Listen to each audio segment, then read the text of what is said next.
We have this, and this one's a little bit odd. I can't tell exactly when it starts recording, so it looks like it is recording now. So welcome. This we have with IDRC, we've tried to have a webinar each week for different states just across the country that are interested in learning various topics that we're offering. And so last week we had one. This week we have one on, creating Google Maps. And next week we will be working on giving everybody an update of what hemp looks like across the country and how it's kind of evolved since the last time we did a training on that. So if you're interested, you can always go to the IDRC website and go and check out the ones that are coming on that we're offering in the future. We did try to we had some little bit concerns of people being able to access the webinar that really shouldn't be on the webinar. So I am generally not putting the webinar information on right here. I just put it on just about 15 minutes before I turn the webinar on, but we just don't want general public getting on. We want it to be people who are in Migrant Ed. And so if you go here, we'll always keep the upcoming webinars, and we'll also keep all of the archive webinars. So you can go ahead and see what we've done before, and today's is being recorded, and after we finish, we will put it up there. I also will try to put the presentation files right below it in case you want to take it and share it with your people in your area. So the idea is the more knowledge we all have collectively, the better it helps the program. And so we're going to continue to kind of keep these webinars available to states, especially during this period where so many of us are trying to make sure that we're being effective, and we have a lot of challenges. So if you'll go to this, also just a plug, we also have pretty much every day, we update on the homepage news articles that are related to the pandemic right now and what's happening. And so I need to update it today, but if you're wanting to keep track of what's happening and want to see kind of articles related to agriculture and farm workers and what's happening, you can check this out. We will send out periodically on the newsletter, but there's just so many things that are happening so quickly that I would encourage you to go and check this out, and it is updated daily. So that's just a plug for some places that you can go that hopefully kind of keep you up to date with what's happening. So going into Google Maps, some of you I can see from the poll have a pretty good experience with it. Some are, this is the first time you're seeing this, and this is kind of just a general how to use the maps and how to add layers and how to add icons and things, just to get you comfortable. And it's not, if you already are very familiar with Google Maps, if you want to put any comments or any ways that you use them that maybe I don't mention, because I'm just sharing from the ways that I've used them in the past. I'm a huge fan of Google Maps. Years ago when I was working in Tennessee and we were just trying to organize our information and keep track of, probably about 10 years ago when Google Maps were first, they kept doing these updates, and we would put our information in and try to save what farmers we'd been to and what the farmers said and make sure our maps were private. And we've been using them for years, but I'm surprised a lot of people don't use them. So I'm going to kind of talk a little bit about how to set it up, and then also some ways that we use them. And again, I'll watch the box in case anyone has other suggestions. So in order, like somebody just asked, you mean, when you're using Google Maps, it's not just to kind of find an address and go and search for it. Most of us have used the GPS capabilities that Google Maps have on our smartphone, and we can, be traveling somewhere and put in an address and use that. This is kind of that, but on a bigger scale. So you have to have a Google email account to be able to access the maps. And so whatever it is, you have to have that. You got to set up that Google account. And so once you get your Google account, you're going to click on your app tab. Now I will show this in real time, and I'll also show you the slides just so that you can go back later on and know, okay, I go step from step from step. So you've got to be able to click on that app tab that's in the corner of your screen, right over there. And once that comes up, you'll then need to look at your maps. And so everyone that has a Google account has the capability to be able to see your apps that you have. And then once you get to that point, you're going to then click on the menu tab on the search bar, which is over here. When you click on that, you'll have some different options come up. and you're going to want to click on your places. Now, some of you may be going, oh, this is too fast. You'll have these screens, you'll have these, you'll be able to follow along and try this later on, and I will show it to you in just a second. But again, you're starting out with the apps, you're looking up your maps, you're looking up your places, and then once you click on your places, you're going to see something that looks like this. So if you've already done a bunch of maps, you're going to see it'll look a little bit different, but once you get to this place that says your places, let me see it, that should be up. You're going to click on maps, which I need to have that. I don't know why that's a little bit large. So you're going to look up higher here where it says maps, and then you're going to click create map. So let me show you this in real time, just for those of you that are saying, how do we get here? And what does this look like? Let me go ahead and show you on my screen if I can get everybody all these things. So here is, my Google Maps screen, but I can click over here by my name, see my apps. I can go over here to maps. And then once I get here, I live out in this area, so you can kind of see, what everyone's map is going to look a little bit different. I'm going to go to that menu bar, and then they'll have all of these different, options. And then I can click on something that said your places. So once I get there, I can put information here, but there are things that I've labeled, things that I've saved, things that I visited, but I want to go to my maps. So this particular account, I haven't done very many maps, but it'll say, if I have lots of maps, it'll fill it all the way down. But these are the maps that have been created before, just some very simple maps. And if I want to see them, I click on them. And if I want to do anything to change them, I'm going to click on open my maps. But we haven't gotten that far with you guys, but just to kind of visually see, okay, here's my maps. Again, this is under my maps here. And down here below will be something called create a map. So this is what we're going to be using here in just a little bit. So these are the screens you just saw in real time, what we just did on the slideshow. So let me check and make sure that I stopped looking at everybody's chats just to make sure I haven't lost anybody. No. Okay. So let me close this out. So now I can see the maps. Let me scroll down. And now I want to create a map. So the idea is recruiters are going to use these in all different ways. So I can have a map of farmers that I just visited. I can have a map of places that I want to go. I can have a map of, you can actually be out in the field, and I've done this before where you see a particular type of crop that you want to mark right there on a map where it is right then, and you can drop a pin on a map. There's a lot of different things that you can do with these maps, but we're going to focus on right now just the idea of how to create them. So you're going to click on that create map, and then it's going to bring up this option of a map. So the maps have to have some data behind them.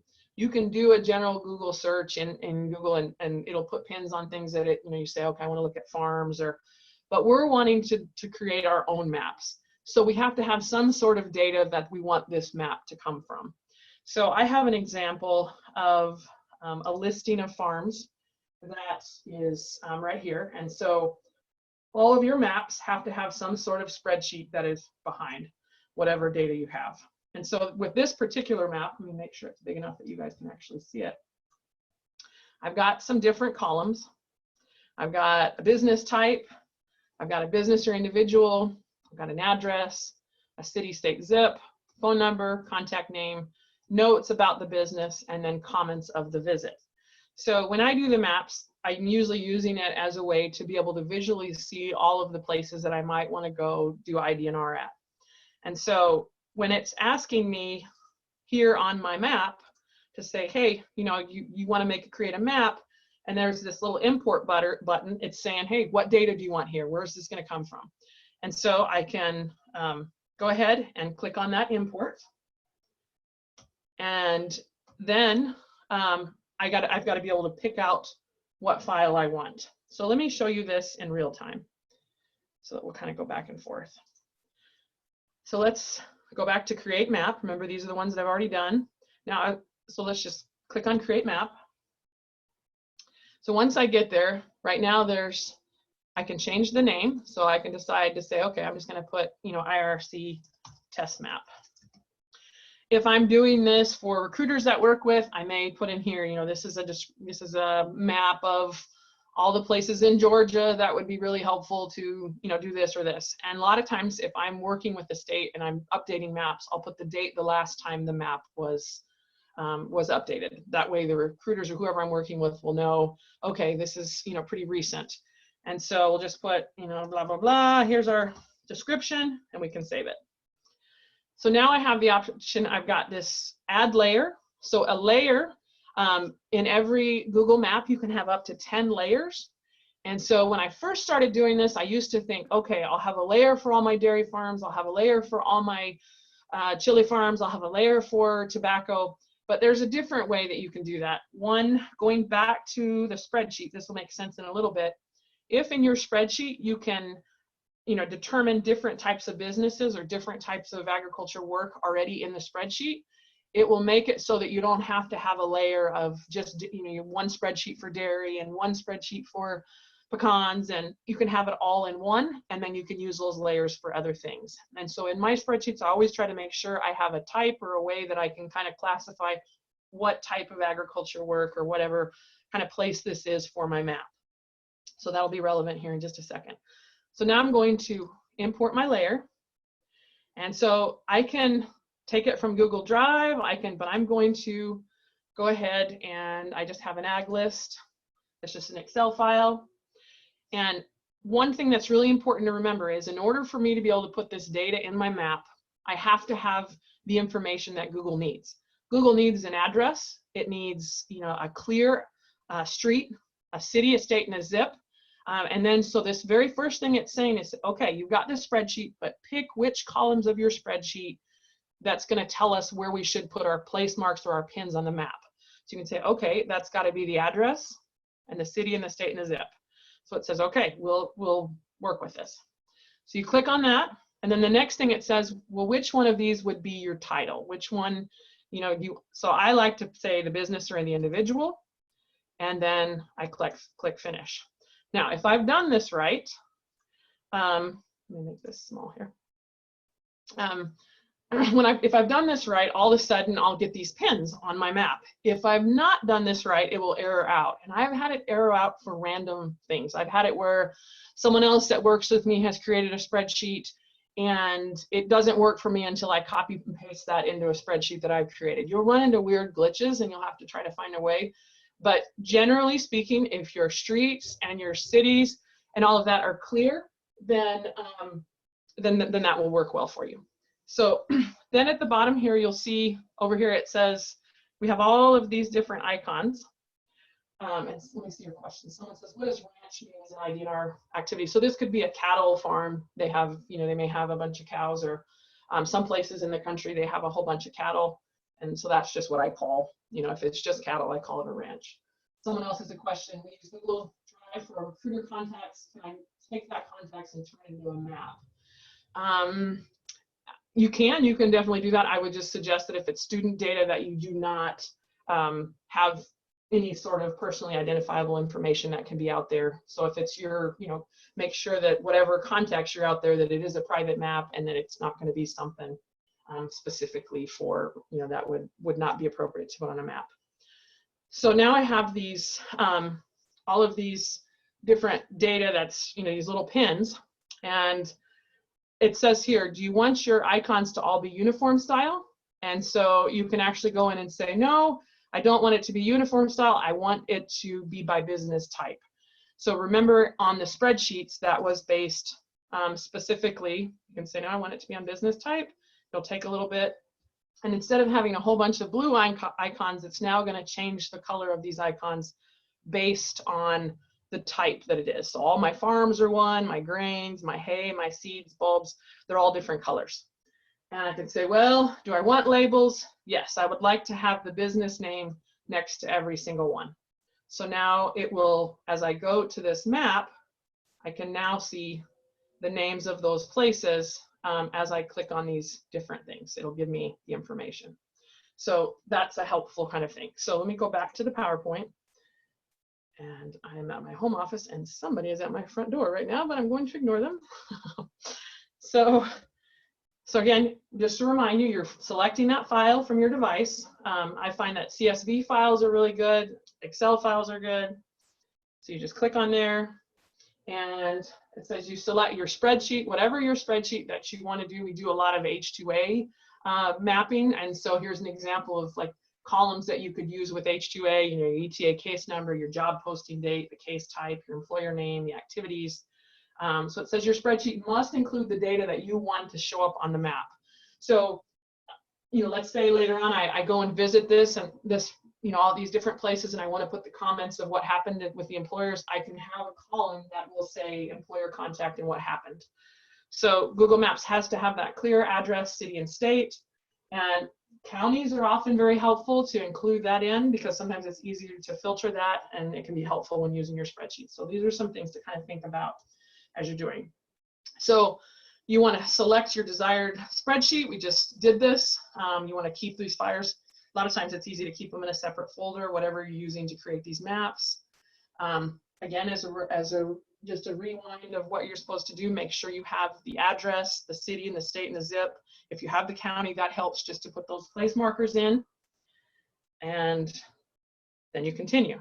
So then you use that employer name or whatever you want has your title, and then you click finish. So that's the moment when you saw it live that the screen kind of goes, you know, the little arrow buttons going around and around, that it's processing, and then your screen will go white for just a little bit, and then all the icons will show up. And so, you know, you can have just a few on there. And you see these little, where it says, you know, 4 rows couldn't be shown up on the map. And this is kind of a weird thing. I'll show you a way to get around that. And sometimes it's because it's a bad address and you can't fix it, but sometimes there's a trick that you can do to get them to show up again. So Google will detect any of those incorrect addresses, and they will appear on your data table, but not on your map. So let's say somebody added some farms and it's not showing up. They're saying, hey, what's the deal? It's not on my map. You want to make sure you don't have any of those errors on that. So there's your example there. So once you see these, here's some examples of, let me go back to my live map. That over here, I've got 254 of these places that are not showing up. And so some of it may be because there's no address, and so that's not going to help. But a long time ago, we figured out something that's kind of odd. I can literally go in there and put a comma, and sometimes it's just too many addresses that it's just glitched out, and so now it will show up when I go in here and put a comma on each one of these. I don't know why it does that, but I can then find it in the right place. Now, if it's a bad address and I'm missing information, this little comma will not help, but this is something that you can kind of see becomes very helpful to kind of be able to get those to show up. So if you see down below, I've got a whole bunch of those to do that. So a lot of times I spend, you know, a couple minutes to just go through and figure out the issue. But like this one, for example, no matter what I do, it's not gonna, you know, I can try to put that in and it's not gonna help me because I just don't have the address. Well, that time it did. It will show up in a weird place on the map. It won't fix that. So those are some things that you can kind of work on with that. So now let's go back to a little bit to the slides and just kind of review a little bit of what we've done. You can add your titles to your map. You can also tell how many times things, this is, will the comma fix be in the steps of step? Well, it will be in the video. It's not, so you'll just have to kind of remember that. So if you'll think about that as you're going through, or if you listen to the webinar again, that's, you know, sometimes we add extra tips in the webinar that may not be in the slides, but I can add that in too. But anyway, you can click and add your title to your map, and then you can also see how many times it's been viewed. So let me show you in real time what that looks like, just so you can kind of see if maps, let me close this out here for a second. Got too many things open. And so let me close this out and let me go back to one of my other maps. And so let me show you this IRC map that we made. USDA has an inspection directory that they basically list all the agribusinesses that they have meat and poultry inspections. And so we were showing members of IRC a while back, you know, hey, these are all the places that the USDA says that they have, you know, currently have inspection areas. And so you can see that this particular map has been viewed 1,448 times. So people are going back and using that for whatever, you know, however they want to use it. And you can kind of see. So anytime that you have maps and you share them with your recruiters or share them with someone else, you can see how many times it's been accessed and viewed. And so that's something that right now, this one has only been viewed 2 times by myself, going back and forth. So it'll kind of track that.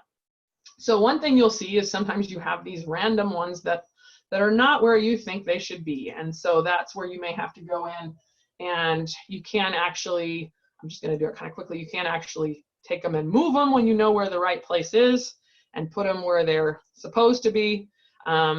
So if I know the area, I'm going to zoom in a lot closer to where it needs to be and get it in that closer area. And then sometimes it just formats a little bit weird, and then later on it'll kind of it'll be in the right spot. But if it shows up, if it keeps showing up random, then you're going to have to double check and figure out, what did I do wrong with this address? I have no idea why this one's showing up all the way over there. I'm going to have to take a look at it and see what's going on. So here you can see all these different icons, and we'll talk a little bit on how to change those icons. So let's go back.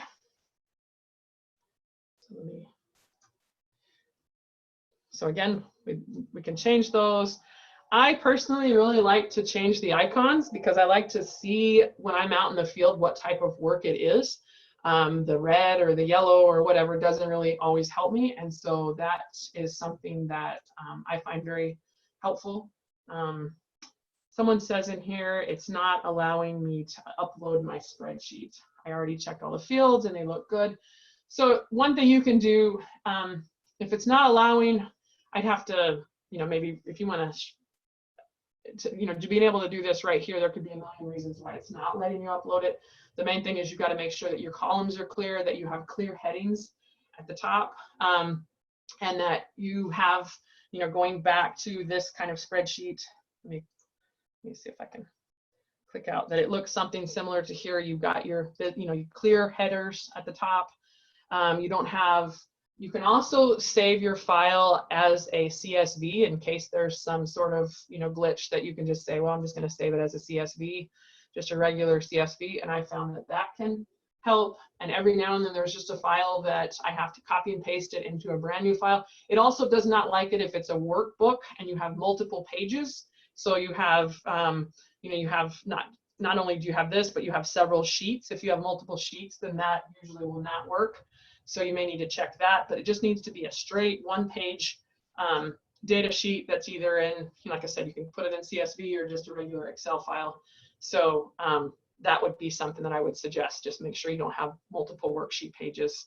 And so let me check and see if we have any other comments on that. It says we can't keep them internal, myself and the IDNR coordinator, recruiters, and directors. You can keep them private. Says, can you create a map from your phone or your desktop only? I find the desktop is way easier. I think you can from your from your phone, but it's a lot more complicated. I find that it's way easier on a desktop. So I usually just use the desktop. It says, do you happen to have a sample Excel templates that you would share showing the most useful column headers to have? I can, if you email me after, I can share the examples of this. But for me, you have to have whatever information you want to show up. So my business type is helpful. The name of the business, the address of the business, their city, state, zip, their phone number. If a contact, a little bit of data, and then I like to take that information and I periodically will take down my old list and update my new list and make a new layer with new data and pull out my old ones so that it'll show. But I will show you how to make them private and to be able to share them within certain people. You can print the maps.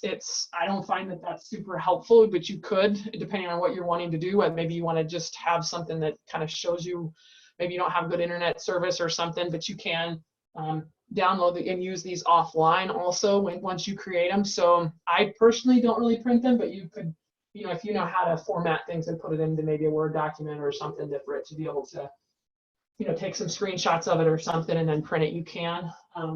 It is printable, but you would just have to determine, what your use was for that and how you wanted to use it. So as far as the columns, again, this is up to you individually, but you have to have the address, city. You have to have that information that will allow Google to be able to put a pin somewhere because it knows the location of the place that you want to have. Everything else is up to you on what you want to include.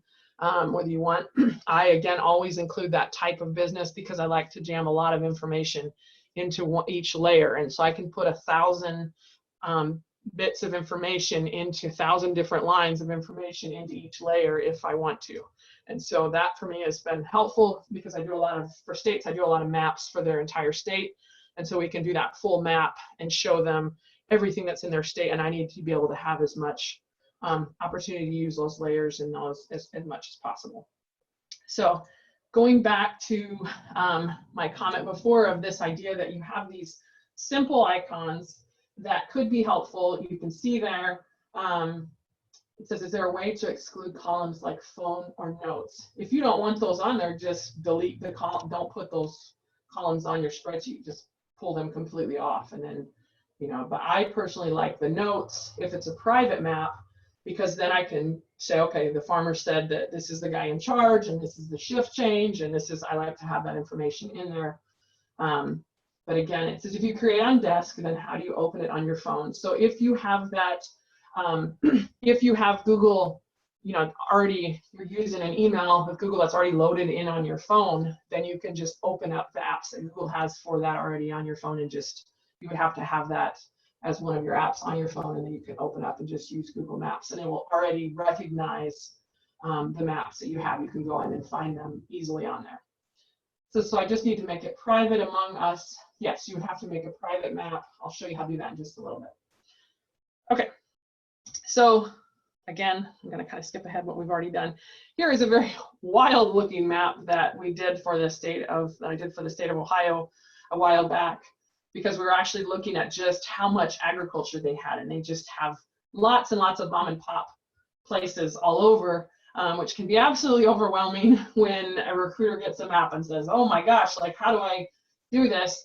But personally, I find it very helpful to be able to know, okay, this is for potatoes, and this is tomatoes. And so you can figure out what exactly you want to do, what you want it to look like.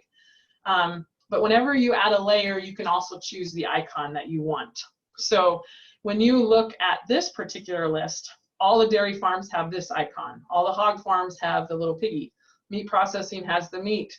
Nurseries and garden centers have this. Grapes look like this. So states can pick and choose those icons that they want, and there's different ways that you can do that. So someone says no llamas or emus. You can do that.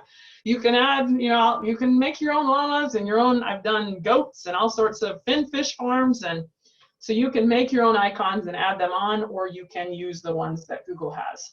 So let me show you how to do that, and then I'll show you how to make your own. So as you click on, when you add this, if I pick on this, I almost feel like it's easier to show you in real time. So let me take a look at this. So I've got here, I've got these farms, and the farm is just a, kind of a green.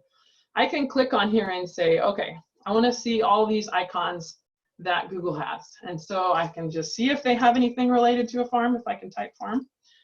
And so they say, okay, we've got this one. So if I want to keep it simple, I could decide that different types of farms are different colors. Just a regular farm would be green, and a ranch. I usually do a ranch. I find the cow. They have a cow icon. And so I click on the cow, and I make the cow brown. This is just if it was a dairy, I make the cow black. And so you can do different ways. So let's say as soon as I make those changes, the icons change. This is just regular cattle. To me, that's the same thing as ranch, but somehow it's come out as different ways. So I'll just go ahead and use my cow one, and I'll make it brown again. So now I'm noticing, now my recruiters, if they're out in the field, are starting to see some of these different things. Let's say I want to find cotton, and I think, okay, well, let's see if they've got something that looks like cotton. I know they don't. Watch them have it now, just because I'm doing this. Nothing comes out as cotton. So there's a little button that says, someone says we're going to need hemp soon. Yes, yes, we've got that. So you click on this custom icon. Now what I've done is create a whole bunch of my own. And so let me see if I can get to this quickly. You'll see all my personal stuff here. So I have a whole bunch of different icons. So it says, can Department Labor website addresses be imported to the Google map? So if you have an Excel sheet with all of these different labor ones already really formatted in the way that you need to, you can put whatever you want. Now, generally, you're going to have to clean it up and make sure that the spreadsheet is going to upload and that you have all the fields that you want. But yes, you can take any of that thing. So someone says, can you share your amazing icon library? I will put a link to this up on like a Google Share, and you can pull them all down and use however many you want. So these are the ones that I've used over the last bit. So they all have to be kind of tiny ones. So we were looking for one for cotton. So you just click on OK. And now I have this custom icon that says cotton. So I can click on there that I want cotton to show up everywhere cotton is. So one thing to think of, and this is not in the PowerPoint because I think sometimes there's just only so much you can put in a PowerPoint, but if I'm going to, let's say I have my spreadsheet and I went to as many of these farms as possible and I want maybe monthly to update my spreadsheet. So in Tennessee, for example, we used to take all the recruiters' daily reports and we had one person that would go through those daily reports and update the maps based on what they said. When I went to Brown Farm, this is what they said, and we would go and make an update to that. So that person's job was to go in and put that extra information into the comments of the visit. And so I would go ahead, this person or myself, whoever was that, usually it was my data specialist or somebody that was looking at all that data, would go through and then have to go in here and redo this. So you say, how do you do that? So we would go through, add a new layer, and import that same spreadsheet now with more information. The interesting thing is once you do that, and I'll go ahead and do it just so you can kind of see. Let me just click on it and I'll add it in again. And so the idea would it be at this point I have updated, I've updated the farm information, I've got more that I want on the spreadsheet. And if I've done a bunch of icon work from this other list, I've got all my own personal ones that I've created. If I add this new layer before I delete out this last one, it will let me be able to add those same icons. I still have the little cotton one. If I'd added a whole bunch more, they would still be there. So if you do monthly updates or weekly updates or however, and you've done all this work for your own icons, always layer this new one, add it in before you delete off the old information and put in the new one. Because then you already have all this work. So I can add, whatever it is that I want to add for my special icon and go back to my library. Let's say we're looking for some sort of grain type looking thing. I gotta go back and find it again because I closed it. And so let's see, I go in here and find it, say, okay, I've got something related to grains. Anytime that I add those special icons on, again, the next layer that I add will have that same access to it. So the moment you delete this layer off and you have no special icons for the next one, you'll have to redo that. So I always make sure that when I'm updating, like if I do an H2A map and I've got the new work orders and I've still got the ones that are still relevant from the last one, I will redo the whole, I work on my spreadsheet, make the updates, and I'll just add that layer. When I still have the other one there, I'll get everything added and then I'll delete the other one off. So it says, let me go to your questions here. Have you ever made a map of work site and housing locations from H2A? Yes. So what I have to do with that is have two layers. So one layer would be the housing addresses, one layer would be the work site addresses. I think I can show you some examples of, let me see if I can find you a different map that might see. You can kind of see how that has been done. I've got a million maps over here. Let me see if I can do this. If not, I have to go and we may come back and do that. But you can, let me just continue on with where I was at because it's going to make me move too many things. So with the H2A, it poses a challenge because in your, let's say we have a spreadsheet, and I think I had a spreadsheet in the presentation that had the suggestions for like H2A. So in the top here, you see like the employer name, the crop, the work site address. So in a spreadsheet, I may go ahead and have all the information in one spreadsheet that has both their work site address and their housing address. The challenge is when I go to Google Maps, I have to have two separate layers. I can't put it will get confused when it sees that I have work site addresses and housing addresses in the same spreadsheet. So I will have to have two separate spreadsheets, two different layers, one that has work site address, one that has the housing address. I don't do a lot with like the business, you know, like the farm, you know, the secretaries. I usually just, because usually it's very similar, like I can just, I want to get to the housing, or I want to get to, but you could have a whole nother layer that's maybe the office information if you find that. So I find it very useful to have both the housing address and the worksite address in the same map, but again, added as 2 separate layers. So it says in the Excel sheet, do city, state, and zip need to be in the same column rather than separate columns? I have had better success with it that way, but it also will work the other way. You can do city, state, and zip, and that's fine too. I just tend to kind of put them all together. It says, is there an icon for migrant camps or frequented hotels in some states? We have lots of those for tree planters, vegetable pickers, maybe an icon like the roadside. So that's the cool thing. You can make your own icons, whatever you want them to look like, and I'll show you in just a second how to do that. It's very simple. They have a bed icon already in Google Maps, and so let me show you what that looks like. So livestock feeding obviously would not need a bed, but we'll go ahead and take a look at what it could look like if it was a bed. So they have a 1 bed or a 2 bed. So sometimes for H2A, when there's multiple ones, I'll click on the 2 bed. And then you can change it for whatever color you want, and all of a sudden you have, you know, these bed icons. So you can make them whatever you want, however you want. It says anyone, let's see, anyone, okay. It says, can I go to my Google Contacts Drive and move information to an Excel to cut out the other stuff? Yes, you can copy and paste whatever you want into an Excel sheet, and you can go ahead and create, you know, whatever it is that you need that information to have. And so that is definitely something that's very easy to do.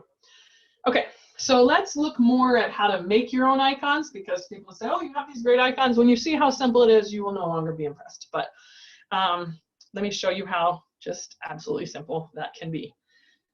So let me get caught up on the slides of where we are. We've already gone through these. Just as kind of a review, now we're saying we want something a little bit more fancy. So we can kind of change them, and then we can also create our own. You can kind of see how you want to group them. You can change, you know, pick the icons that you want, and then you can pick them. But the custom icon is where I kind of spend a little bit more time. You need to have a folder that you're going to put your icons that you make. You have to have it somewhere on your computer that, like you saw, I went and found them in my pictures. That's where I have them. And so I've got a list of all the ones that I've, you know, all these different things, but I like to make my own. And I'm going to show you a way to do it, and someone may say, well, I don't have that, or, you know, so I have just a PC, and so I use the Snipping Tool all the time. It's one of my favorite things to use. And so let's say that I wanted a hemp icon. Now, one challenge with that is sometimes if there is anything that looks like a marijuana plant and it's something you're using it like on a school server or something like that, sometimes things will get blocked. And so you've got to just kind of think about how you want to use it. But most of us, if you have a PC, you have a little icon you have something called the Snipping Tool. So the idea of the Snipping Tool is it lets you kind of pick a little, you know, you put your cursor over however big that you want something, and you can snip it. And so let me show you in real time what that looks like.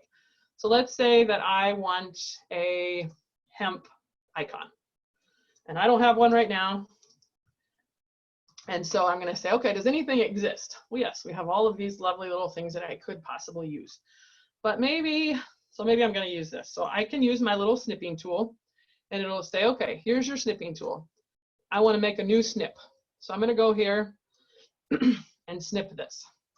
Now, it's way too big for what I need. So the way I do it is just, there's all sorts, you can use Photoshop, you can do a whole bunch of different ways, but I'm all about finding an easy way to make this without a ton of time.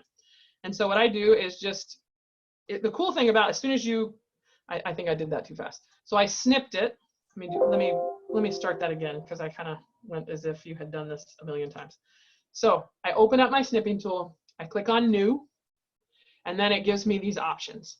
So now, as soon as my screen kind of does this gray out, it's now saying, okay, you can snip. So I take my cursor, I click on it, and I cover whatever it is that I want. Now I have the option, it says file, edit. It says edit, I want to copy this. So I'm going to copy this little icon that I just got, but it's very big. And now I'm just going to Control V to just paste it. So I do not need an icon that is way too big. So I can take this and make it way small.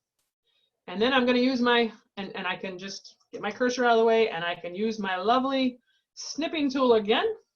I've got this little tiny hemp thing, and I can do File, Save As, go find my pictures, go find my little icon file, and I can now put hemp. I can spell it right. And so now I have this very simple thing. If I go back over to my my map, let's say that I want to go in. Aerial applicators is not a hemp thing, but I'm just going to see if I can find my hemp one if it works. I go in here, look around. If I've done it right, there it is. So I can click on it, and I now have that as one of my options. And so you can now see that I've changed that icon. So it's pretty simple process as long as you have that snipping tool or some way to make, you can do it in Photoshop and make it, 10 by 10 pixels. You can do that, but I can do that, but I hate to do all those clicks to get there. I just prefer to use my little snipping tool, and and then it's just easy to just do File, Save As. It already saves it as a JPEG, and so I have that already saved. So let me see your questions here. It says if I enter MEP families addresses, that would be one layer, and then place of work another layer. Now, right now you're getting into areas that you have to be very careful to put families addresses in. So if you do put addresses, you can't put their name, you can't put that extra information, because this is not, yes, you can make a private map, but it's not one of those things that is really a good idea. So I do know that some places will just put an address and not put any identifiable information to say list of migrant families in Collin County, Colorado. That's not what you want to have doing. So you need to be very careful with what information you put on there, just in case someone was to have access to that file. So we always told our staff never to put like migrant family names or anything. I do know that sometimes they would try to figure out and see where everybody was and located, and all it would just be a straight file with addresses, with no names, no information, that just said number 1, number 2, or whatever. But you have to be very careful to put any identifiable information of families on a map exactly where people can find them. So I would encourage you to be very careful in your use of the maps and how you do that, and ensure that you're not putting, Martinez family right here, on a map somewhere in Google that really shouldn't be there. So my favorite way is to do the information for the farms and that, but I have gone and looked at where families are and made sure that there's nothing that you can so states are going to have to determine how they're going to do that, and if they're using it for that purpose. But I would be very careful, and again, you do not want to put any identifiable information that could come back and really cause problems. So that is how to really, let me just kind of review. Skip ahead. Okay, so this is, now let's say you have this map. Let me go back. And you've got this map, and of course we've got things all messed up here. We don't need some of the icons, but I can add another layer. I can preview what it will look like to people who see the map. So like here it says when you share this, this will look like, this is how it is in view only mode. So let's say you spend all this time to create this map, and then you send it out to a recruiter and you give them the chance to edit it, and they delete a bunch of stuff off, which doesn't happen all the time, but could possibly happen. You can have different accesses or different options for people. Some people can just view your map. They can use it, they can, but they can't make changes. They could make their own map, use it and then add a layer or do whatever they want, but they cannot change your map. So that's one option. But let's say I want to share this. So if I want them to only, I can just share via email. And it says this map is not public. You must change the permissions from private to public before you embed this map. So you say, okay, I don't want it to be public. I want it to be private. So now we go to change permissions. So there's different options. It says you can have a link to share. So if there's no identifiable information that you don't care if anybody sees, and you're just wanting to say, hey, here's a whole bunch of farms in our state, but you don't have any, I think this farmer was a real, was really hard to talk to. This was, you don't have any of that kind of data put in there. You could just have a link to share and share it with anybody. But if you want to keep private, you can say, there's different options. I can make it public to anyone on the web. I can make it public to just those with the link, or I can only give specific people the option to do it. So specific people is what I usually use. So you click on this and say, okay, I only want specific people. I can invite those people, whoever it is, to be able to there, and I can share it. And right here, we'll give an option. I'm going to add somebody, and it says, can they edit or can they view? And so you can send them a message and say, hey, I just created this map.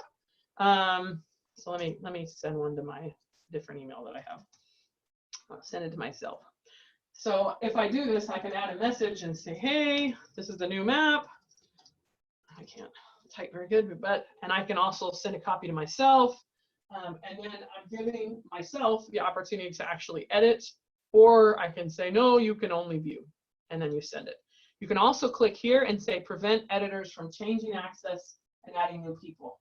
So let's say that I did allow I was allowed to edit, but as an owner of this, I can also, let's say I have another recruiter coordinator that I want to be able to edit, and so I give them the chance. I can click this to say, okay, this person cannot now add other people. They just have the option to edit the map, but they can't share it and save it with other people. So you can kind of play around with what's here. And then once you click send, it will send that, and it'll show these other people that have access to your map. So you can also create on hard disk maps in Google Earth. Yes. If your program wants to explore this for more detailed and secure information, yes, that's a whole other way that you can.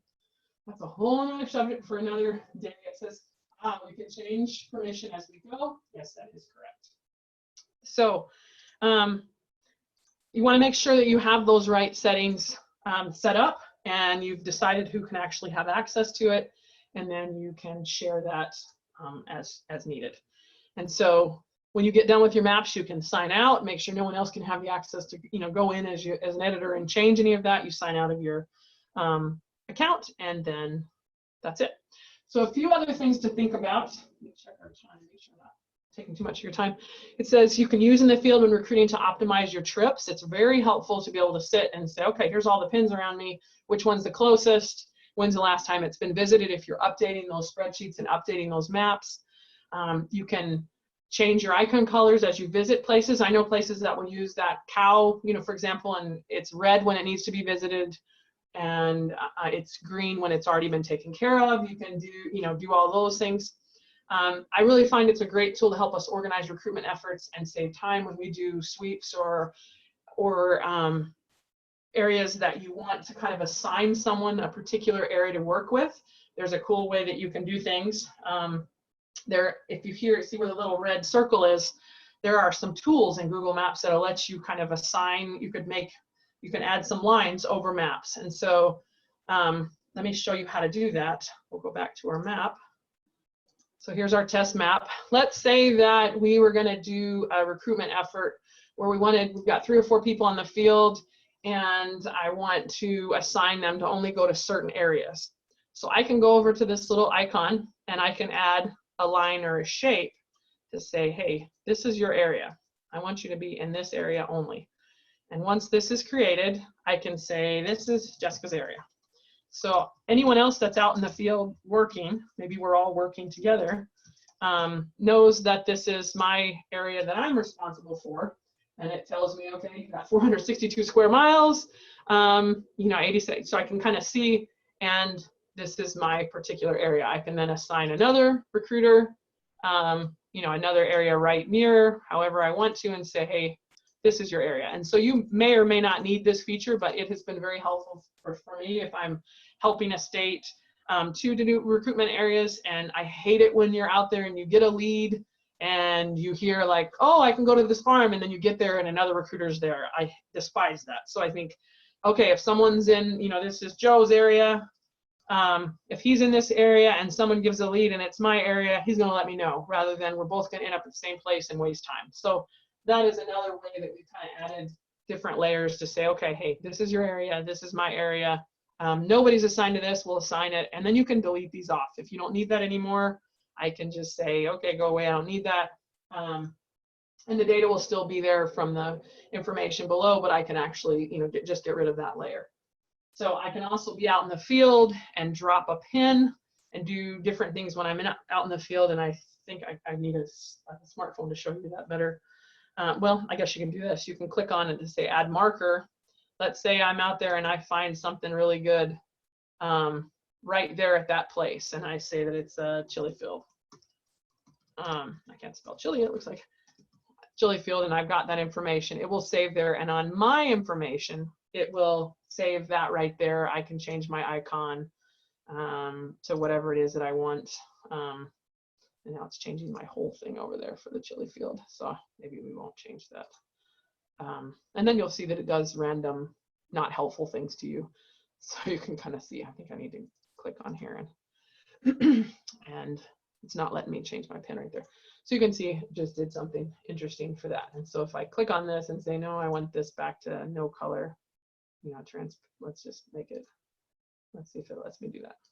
Yeah, but then it changed my pin. So you're gonna have little glitches that may drive you crazy. But here's an example, but that's an example of just one more thing that you can do with Google Maps. So I would just encourage you to make sure that you're creating those kind of, someone says the green looks cool. So yeah, whatever color you want. Remember to make it relevant to your needs.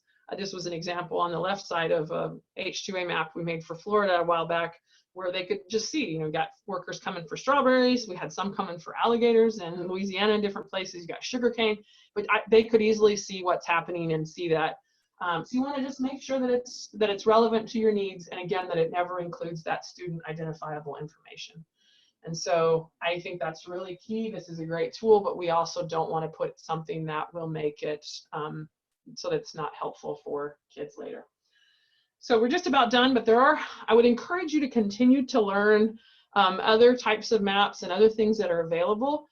Sometimes you'll just search a Google map and you'll wind up finding that, wow, there's another one made for something. So, you know, here's an example of farm locations by these particular carrot growers all over California, that they had their own information specifically about each one of these farms. And so every now and then you'll hit jackpot where something exists already. That is not usually what happens with me, but sometimes you can Google and say, Google Maps, you know, I want to see this. You can also, you know, just look up. So I want to say, okay, I'm just going to go look at Google Maps, and I'm going to look at farm locations. And so it may come up and show me around here all of these other farms that already exist. If I don't have a good list, if I don't have the information that I need yet, I'm going to take these farms and make a spreadsheet and put this on there so I can see this, and then I can actually you know, make my own that will show these. And so Google already has, you know, businesses in there, but this is not, I don't own this map. I don't have, so I can look at that and find information of things that are right around me and use this. You know, maybe I want to see dairy farms, and it knows my location, so it'll try to tell me if there's, you know, there are a few dairy farms around. So some of you are saying, I just don't have this data gathered yet. There's a bunch of stuff that's already on there that you can go ahead and Google and find, but you do need to have your own spreadsheet to be able to make your own map of those points that you want on there. And so this is, you know, one of those things that's very helpful. There also is, I believe it was Idaho that mentioned this, Sarah Seamount mentioned this really cool app, which some places have started to use, and I know that they use it, but this is an app that was designed for hunters, and it gives you who owns what property. And so you can have it, some states will just, you know, let's say you have farms and you're trying to figure out who's the owner, you can actually go in and, you know, figure out whose land it is or whose field it is. And they have different pricing, you know, per user, and it may be something you don't want, but you could have access to whatever states you needed, or, you know, however. So that's a tool that exists, that if you want to look at, you know, ownership of land, that's kind of an interesting thing. There also is a really interesting tool that Farm Service has. If you had a farmer or someone in you have to have, it's for farmers and producers, and you can actually see, it's, you know, go in and you have to be a farmer or producer, but sometimes, you know, one of your staff is a dairy farmer or does something else too. If they have an account, they can actually go in and take a look at, you know, different farm information that's around. And so I had a guy come to our house. We have a small farm, and he was coming to kind of let us know that they needed to update the farm maps. And I said, what is that? And So this FSA farm, they have a lot of data there. Base map is also another tool that you can kind of see who owns different lands, and so it's kind of helpful. So I just encourage you to continue to try to learn ways. Someone mentioned that, you know, Google Earth, there's some other things that you can do. There are a lot of things that you can do. You just want to find the right fit and make sure that now is a great time to be working on those maps. So when we do get a chance to go back out in the field, you already have those there. Let me look at your comments and see. It says, does Google automatically do that? Okay, can we make them pop up by season, and does it give a full rundown of that farm? No, Google will only give you, it will only give the information that was inputted by, you know, like for example, let's go back to, you know, the Google, let's just look at what Google has. You know, let's say I want to find out about dairies, you know, right around me. Let me show me Dairy Queen here in a second, but so it'll say Purity Dairies, or it'll give, you know, Van Hooser Dairies. Once I click on there, this is all that I've got, is just this little bit of information that's there. I don't have any more unless somebody has, you know, they have a Google business link already in Google and it's kind of given the information. But that one that I showed you, that how the carrots, somebody had gone in and created a, you know, had spreadsheet that they made that from, and they had included all that information. So it will only include the information that you have in your spreadsheet. Does Google automatically do that when it recognizes a farm, or did you do it to potatoes? I'm not sure what that means. It will, you know, if I type in and tell them what I want, if they know it's listed on Google as a business with potatoes, then it'll show up, but otherwise it wouldn't. It says it seems like H2A housing would be fine, while individual long-term families is problematic. Is that more or less of what you tell recruiters? Yes. So H2A is public information that you can get out and find those work sites, and so you could put that on without any problem. Family housing is something that you've gotten that is very different situation, and so we generally do not put family housing on there. So I think that's about all the information that I have for you guys today.